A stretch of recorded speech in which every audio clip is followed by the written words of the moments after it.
Hello friends, welcome back to our channel and our today's topic is old English और जिसे हम Anglo Saxon period भी कहते हैं। तो हम इस लेक्चर में हम ओल्ड इंग्लिश के बारे में पीरियड के बारे में हम डिस्कस करेंगे as a net point of view से।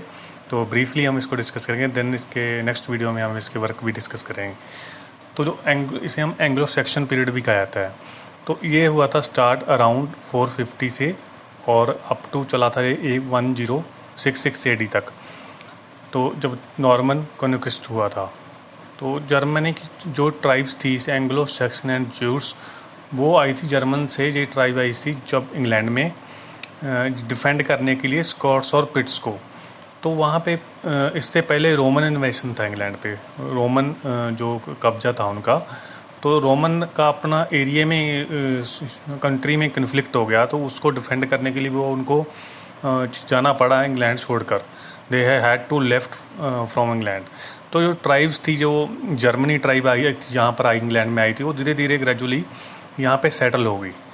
तो इससे पहले जो रोमन एम्पायर था, तो वहाँ पे रोमन लैंग्वेज थी, डायलेक्ट रोमन थे, जैसे कि common Brittonic, Celtic language, Latin language, जो कि रोमन अपने साथ लाए थे।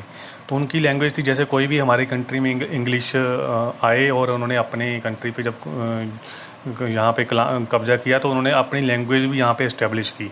इसी तरह से हम जो भी कंट्री को वो उसको गुलाम करती है दूसरी कंट्री को, वहाँ पे उसकी लैंग्वेज भी जाती है, उसके साथ कल्चर भी जाता है। इस तरह से रोमन का जो लैंग्वेज आई थी, तो उन्होंने रोमन ने अपने टाइम पे वो लैटिन लाए और कॉमन ब्रिटानिक जो सेल्टिक लैंग्वेज थी वो इस्टेब्लिश की वहाँ पे इंग्लिश में, इंग्लैंड में। बट जर्मनी की ट्राइब्स आने के बाद तो उनकी जो लैंग्वेज थी वो रिप्लेस हो गई। तो अब जो पहले बोलते थे इंग्लैंड वाले, एंड देन उनकी जो वर्नाकुलर वहाँ की लोकल लैंग्वेज थी, और जो जर्मन पीपल साथ में लाए थे, दोनों को मिक्स होकर जो लैंग्वेज बनती थी, तो उसे हम ओल्ड इंग्लिश लैंग्वेज कहते हैं। तो उसमें तो मेनली 4 लैंग्वेज इंपॉर्टेंट थी: Mercian, Northumbrian, Kentish and West section.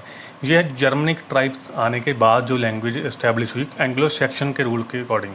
जब एंग्लो सेक्शन रूल हुआ, उसमें ये 4 लैंग्वेज फ्लॉरिश हुई।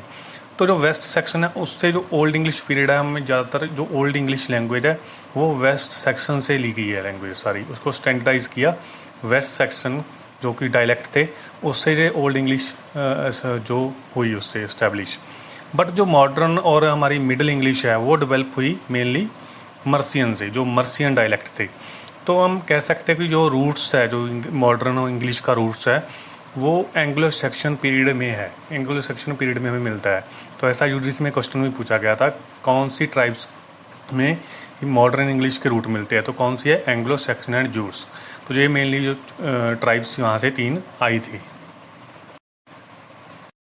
तो जैसे हमने पहले कहा था भी कल्चर और रिलीजन भी साथ में आता है। जैसे कोई बाहर से कोई कंट्री कोई दूसरे कंट्री पे कब्जा करती है, जहाँ उसको अपना गुलाम करती है, तो वो अपना रिलीजन भी थोपती है उस पर।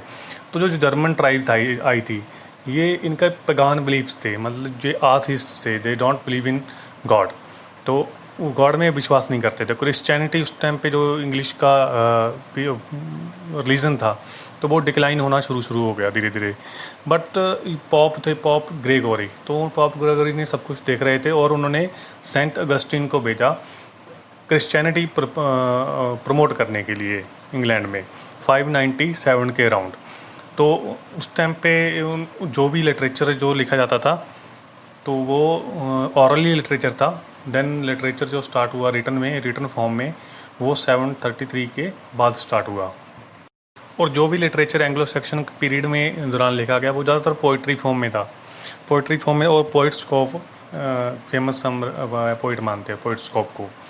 और जो पोइट्स थे वो praises as a hanging round, जो लीजेंड की डेथ हो गई थी, जो किंग्स वगैरह थे और जो प्रिंसेस होते थे, उनकी जो डेथ होती थी, उनको प्रेज़ करते थे, या किंग्स की प्रेज़ करते हुए गलियों में इधर उधर घूमते हुए, जहाँ पर वो ऐसे अपनी पोइट्री ऑरली वो इसको डिस्क्राइब करते थे पोइट्री को। तो जो वर्क होते थे उस टाइम पे पोइट्री के, तो उनका जो मेन जो सोर्स था वो बाइबलिकल, क्योंकि सेंट अगस्टिन आ गए थे। तो सेंट अगस्टिन से आने कुछ बाइबलिकल स्टोरीज से उनका जो निकला, उनका जो सोर्स था, और कुछ जो जर्मनिक ट्राइब अपने साथ लाए थे, जो जर्मन मैथोलॉजी थी, जो जैसे कि सोर्स थे बैटल ऑफ माल्डॉन, बैटल ऑफ ब्रनबर। तो ये जो जर्मनिक मैथोलॉजी और बाइबल बाइबल के से उनके मेन जो पोइट्री के सोर्स थे, तो वो पोइट्री में यूज़ करते थे। जैसे कि सिसोरा यूज़ करते थे एक लाइन में, जैसे कि ब्रेक आ जाता है मिडल में, तो उसे सिसोरा बोलते हैं हम। और एलिट्रेटिव वर्ड्स, रेपिटेशन, तो वो यूज़ करते थे। और कनिंग वर्ड्स जैसे कंपाउंड वर्ड, फॉर एग्जांपल जैसे कहते थे बोन हाउस कहते थे हम ह्यूमन बॉडी को, ह्यूमन बॉडी बोन से बनी हुई है तो हम बोन हाउस कह देते हैं ह्यूमन। और हम वेल रोड कह देते हैं सी को। तो ऐसे ही करके वो डायरेक्ट यूज़ नहीं करना होता है कनिंग वर्ड, जैसे कहते थे कंपाउंड वर्ड्स में डायरेक्ट वर्ड नहीं यूज़ करते, उसकी जगह पे कुछ और वर्ड यूज़ करते उसके लिए। तो जो जिससे में क्वेश्चन पूछा गया था कि बियोवुल्फ में कौन से था जो स्ट्रेस यूज़ किया गया है ना, तो स्ट्रेसेस और ये एलिट्रेटिव, कनिंग वर्ड्स एंड एलिट्रेटिव वर्ड्स, ये सारे यूज़ किए गया है बियोवुल्फ में, जो कि हीरो की पोइम थी उस टाइम पे, ओल्ड इंग्लिश टाइम पे। तो नेक्स्ट वीडियो में हम डिस्कस करेंगे उनकी जो इस टाइम पे पोइट्री लिखी गई थी, जैसे कि हीरो क्लैरिक पोइट्री, क्रिश्चियन। तो I will try to sum up in next 1 or 2 videos old English period. तो ये था हमारा overview about old English period, and please subscribe the channel for next videos. Thank you. Hello friends, welcome back to